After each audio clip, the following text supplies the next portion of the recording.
Hello, Glasgow. I know you're dying for Eddie Dempsey and you've got me, but it's not long. It's not long. I'm going to tell him that, by the way. First question. How much profit did the big 5 energy companies make last year? Higher, higher, higher. £7.7 billion, that's what they made in profit. And it's an unimaginable amount of money. We can't even imagine it, and you couldn't spend that money in 1,000 lifetimes. And we have to ask the question is, where did that profit come from? Us. Exactly, it's our money. Not one of those shareholders, not one of those CEOs. They didn't get the money from anywhere else apart from out of our bank accounts. And every time I wash my hair, I did it especially for the night, by the way. Every time a kid plays Pokemon, every time a mum boils pasta, we are paying for the private education of the kids of the richest people in the world. We are paying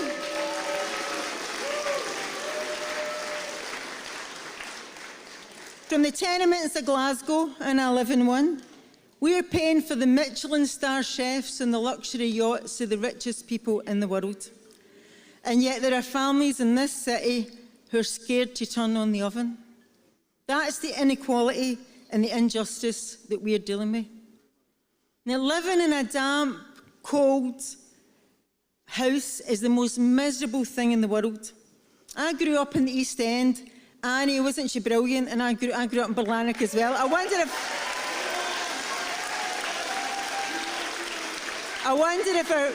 if our paths crossed. I wish they had. I hope they did too back then.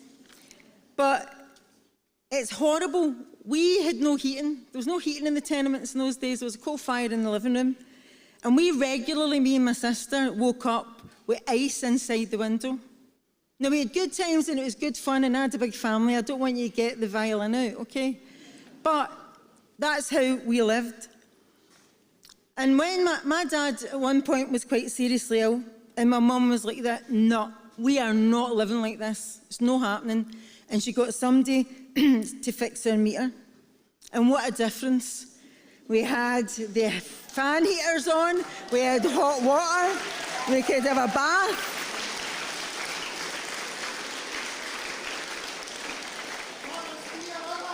We had somewhere warm to study. My mum took education seriously. And we could take off our hats and our jumpers that had been our regular bedfellows. Now, that was decades ago. But there are people in this city tonight, children in this city tonight, who are living like that. And that is on our watch, and we are going to do something about it. Now, we knew not to open the door. You know that way? For anybody who's never had a TV licence, or the sheriff's officers are coming to the door, or you're scared of the electric man, we knew that. And then one Sunday morning, we opened the door and we were caught. And you couldn't exactly miss it. There was a big darning needle in the side of the meter that stopped the thing spinning that ran up your units. And it had a big bit of wool coming at it, because my mum knitted our jumpers in the days. It was the 70s, right? You didn't have the fashion now. They'd probably get them, they were the base set of roller ones, you know, with the 2 stripes. You probably get them down the Barras and they're called vintage. But I have to say, some fashion faux pas are best left in the 70s. Now, my mum was dealing with my dad dying at the time, and then she was worried sick about what was going to happen. She was really going to be our only parent. So what happened? Nothing happened. Absolutely nothing happened.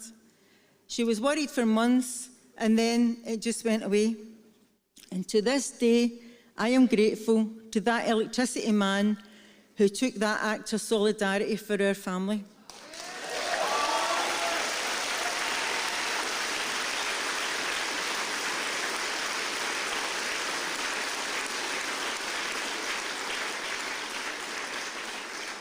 Now this city, with its humour, with its solidarity, with its humanity. Now Glasgow, that was then and this is now. And we are faced with the same question. Are we going to let our friends and neighbours worry themselves into an early grave because they can't pay their gas and their electric bill? My answer to that is no, absolutely no. So we're all committed to that, everybody in this room. Now, I've thought once, twice, 3 times about telling that story about my growing up in the East End, and I had to phone my sister to check she was okay about it. Why did I think 3 times? Because it's about shame. My mum was supposed to feel shame that we were going to bed in hats and coats. Me and my sister were supposed to feel shame because my mum and my dad couldn't heat our house. Now, my dad was a skilled worker. He was a shipyard worker, and that's how we were living in the 1970s. So let's make a commitment right here and right now that we are not doing shame. Nobody will be shamed who can't pay their electricity bill, and we are going to push back, because if you can't pay your bill, it's not an individual fault. It's the blame of the system that's designed to make profit.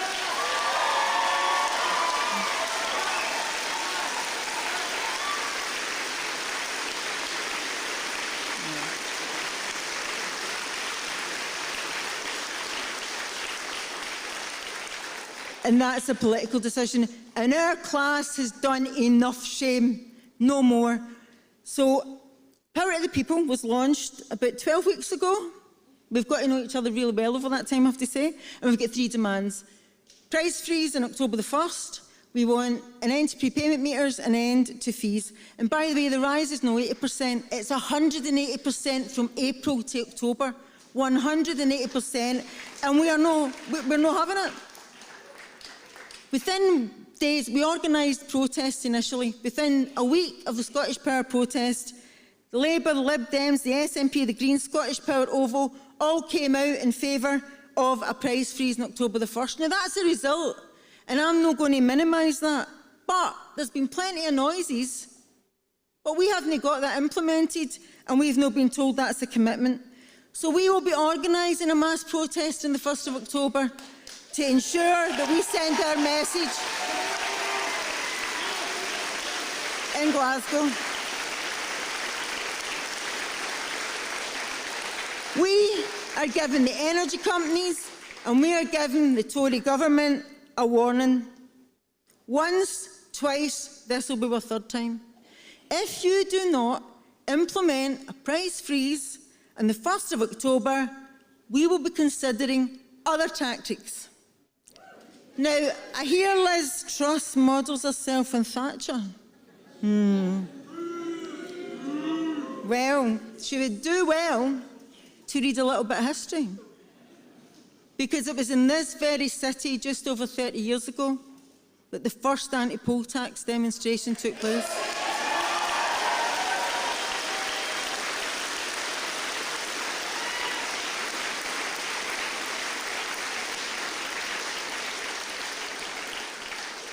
And I know I don't look it, but I was there over 30 years ago.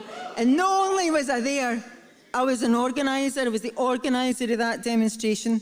15,000 people 2 weeks before the bills got dropped on the mats by the posties, who weren't in strike, but they were very supportive of the anti-poll tax union at that time.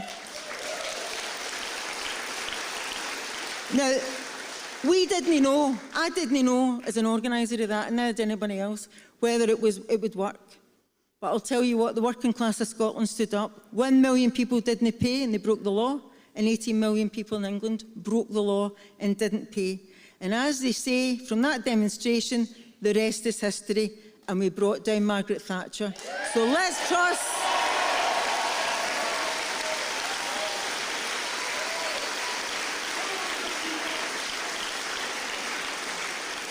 and if we have to teach Liz Truss a lesson, then we absolutely will.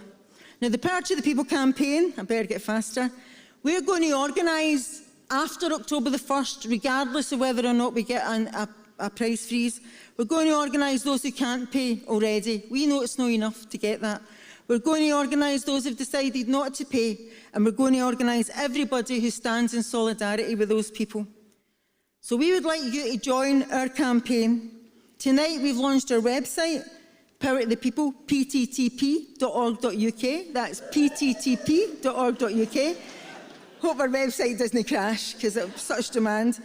And you can join up, it's free. We're going to be building local groups across Glasgow and across Scotland, and we're in touch with people in Liverpool, in Cardiff and in England, because we are not going to live this way.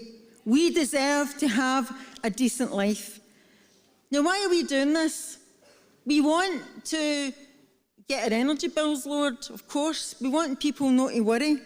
We want people to live free from fear. But we also want to live. Not having any electricity and gas limits your ability to live.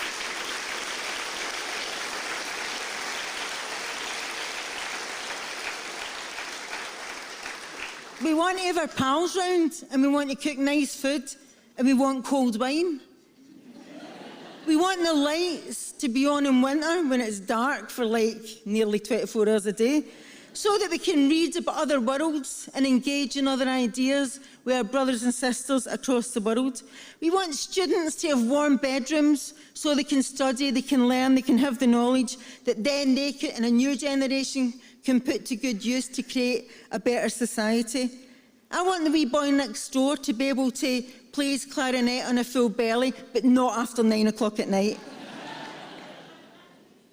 And we want to be able to plug in the telly to watch the football, but after the last 2 nights in this city, maybe no. Access to energy should be a basic right. It's a human right.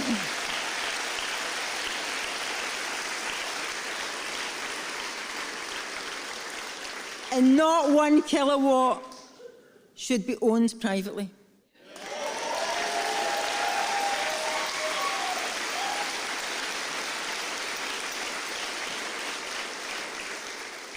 John Lennon, and Cole had to say who that was when we discussed it.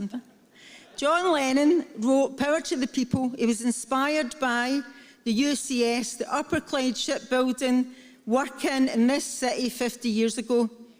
There is no more fitting tribute to this city than that song. However, it's 50 years ago, and do you know what? We need to write the new song. You need to write the new song. I'm a lot older than most of the people here. It's over to you, and it's your turn. We need to organise, we need to come together, we need to be broad, and enough is enough, and let's write that song. Power to the people, the 21st century. Let's go. Thank you.